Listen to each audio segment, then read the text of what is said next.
ఎందుకు తీసిన చెప్పి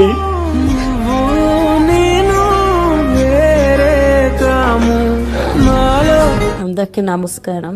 బబ్బు వాళ్ళ డాడీ చనిపోయిన తర్వాత బబ్బుకి ధైర్యం చెప్తూ సపోర్ట్ చేసిన ప్రతి ఒక్కరికి నా కృతజ్ఞతలు. ఇక ముందు కూడా బబ్బుని ధైర్యం చెప్పుకుంటే ఇలాగే సపోర్ట్ చేస్తారని మనస్ఫూర్తిగా పేరుతో అందరిని వేడుకుంటారు. బాబు నా అన్వేషణ, మేము ఈ సిచ్యువేషన్ లో ఈ వీడియో తీస్తున్నాం అంటే నీకోసమే.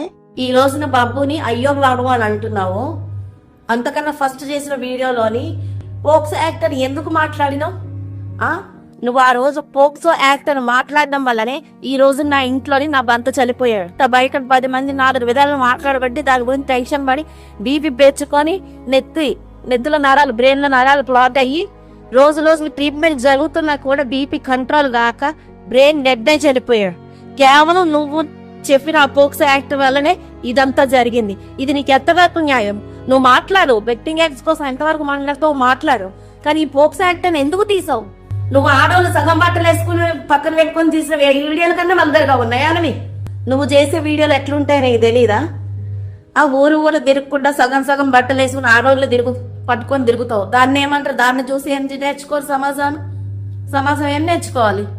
చిన్నపిల్లల కంటెంట్ చూస్తున్నారు అందరూ, ఆ మాత్రం తెలీదా ఎంత వల్గర్ గా చేస్తున్నారు అన్నది?